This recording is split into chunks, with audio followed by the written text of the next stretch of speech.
खबरों में आगे बढ़ते हैं। क्या रूस यूक्रेन के बीच में चल रही जंग तीसरे विश्व युद्ध का रूप ले सकती है?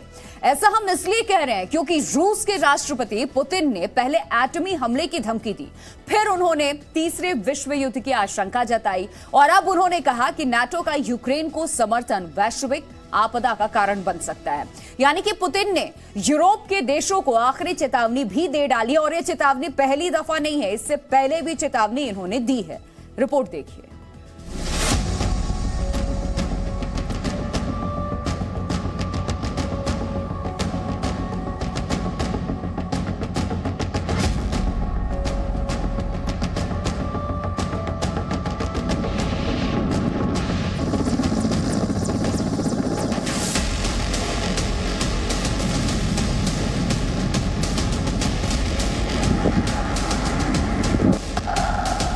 पुतिन की पश्चिमी देशों को आखिरी चेतावनी।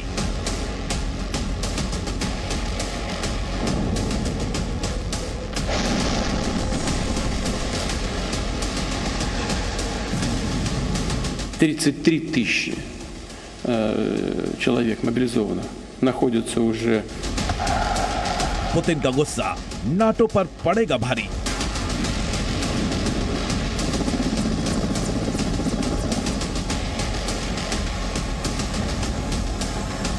Same as always, man. It's brutal. It's beyond the pale. नहीं तो होगी तबाही।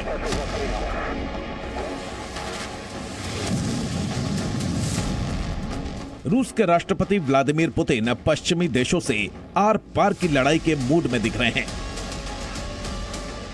परमाणु हमला और तीसरे विश्व युद्ध की धमकी के बाद व्लादिमीर पुतिन ने पश्चिमी देशों को एक और धमकी दे डाली है।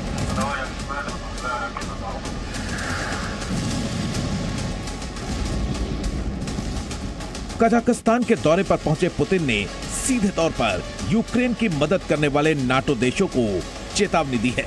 उन्होंने कहा कि अगर नाटो और रूस की सेना भिड़ी तो तबाही मच जाएगी। Введение каких-то войск в прямое соприкосновение, в прямое столкновение с российской армией – это очень опасный шаг, который может привести к глобальной катастрофе. Надеюсь, что ума-разума у тех, кто говорит об этом, хватит для того, чтобы подобных опасных шагов не предпринимать. पुतिन ने उम्मीद जताई कि नाटो ऐसा कोई कदम नहीं उठाएगा जिससे वैश्विक शांति भंग हो। इतना ही नहीं, पुतिन इससे पहले तीसरे विश्व युद्ध की धमकी देकर पश्चिमी देशों की धड़कनें बढ़ा चुके हैं। अगर यूक्रेन अमेरिका के नेतृत्व वाले नाटो मिलिट्री अलायंस का हिस्सा बनता है तो फिर ये घटनाक्रम निश्चित तौर पर थर्ड वर्ल्ड वॉर की ओर ले जाएगा। अमेरिका और नाटो के बयान के बाद पुतिन गुस्से में हैं। अमेरिकी राष्ट्रपति जो बाइडेन ने कहा है कि उनका देश यूक्रेन के साथ लगातार मजबूती से खड़ा है। United States is absolutely committed to its Article 5 commitments, and we are committed to defending every inch of NATO's territory if and when it comes to that. America ने यूक्रेन को $72 करोड़ के और अधिकार और सैन्य सहायता देने का भी ऐलान किया है। नाटो देशों ने भी एक सुर में कहा है कि वो यूक्रेन की मदद से पीछे नहीं हटेंगे। If Russia use nuclear weapon, any kind of nuclear weapon against Ukraine, of course that will have consequences, and Russia. NATO की इसी धमकी ने पुतिन को आग बबूला कर दिया है, जिसके बाद पुतिन ने जर्मनी को भी अपने निशाने पर लिया है।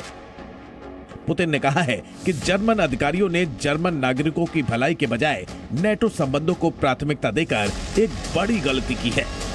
Не принимается, судя по всему, вряд ли будет принято, но это уже не наше дело, это дело наших партнеров. Заметную роль в решении ряда вопросов, в том числе, скажем, это связано с обменами, он реально включает. हालांकि पुतिन कह रहे हैं कि उनका इरादा यूक्रेन को बर्बाद करने का नहीं है। उन्होंने कहा है कि अब रूसी सेना को यूक्रेन के सैन्य बुनियादी ढांचे के खिलाफ हमलों की कोई जरूरत नहीं है।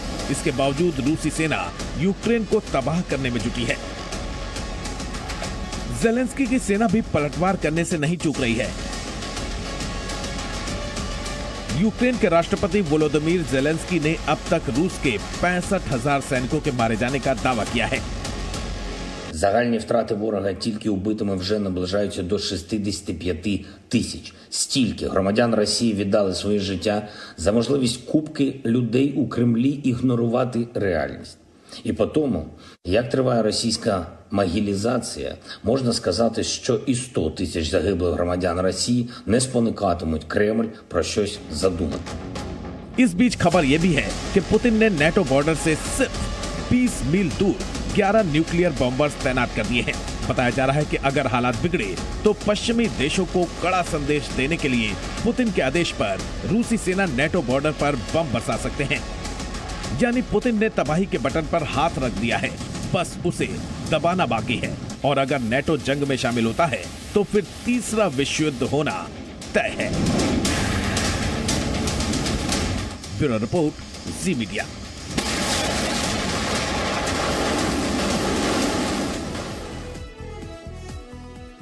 तो देखिए, पुतिन पहले ही ये कह चुके हैं कि वो कीव के टेरर एक्ट का करारा जवाब देंगे और उनके निशाने पर यूक्रेन का समर्थन करने वाले देश भी हैं। तो यूरोप का भी ये मानना है कि पुतिन के इरादे खतरनाक है। इसीलिए आपको बताते हैं कि आखिरकार क्यों यूरोप ये मान रहा है, क्या इसके पीछे वजह है। दरअसल रूस ने फिनलैंड नॉर्वे बॉर्डर पर 11 न्यूक्लियर बॉम्बर्स तैनात कर दिए हैं और मीडिया रिपोर्ट्स के मुताबिक पुतिन के आदेश पर रूस के ओलेनाया एयरबेस पर 7 Tu-160 न्यूक्लियर बॉम्बर्स तैनात किए गए और इसके अलावा 4 Tu-95 भी एयरबेस पर तैनात कर दिए गए। मीडिया रिपोर्ट्स के मुताबिक नॉर्वे के बॉर्डर से 20 मील से भी कम दूरी पर न्यूक्लियर बॉम्बर्स तैनात हैं और रूस के न्यूक्लियर बॉम्बर्स अमूमन एंगल्स एयरबेस पर तैनात रहते हैं, लेकिन अब इन्हें वहां से हटा करके फिनलैंड और नॉर्वे के बॉर्डर पर लगा दिया गया है। इसी वजह से ये कयास लगाए जा रहे हैं। दरअसल अमेरिका और यूरोपीय देशों का आरोप है कि पुतिन की मिलिट्री जनरल पश्चिमी देशों और खास तौर पर यूरोपीय देशों पर एटमी हमले की साजिश इस वक्त रच रहे हैं। रिपोर्ट दिखाते हैं।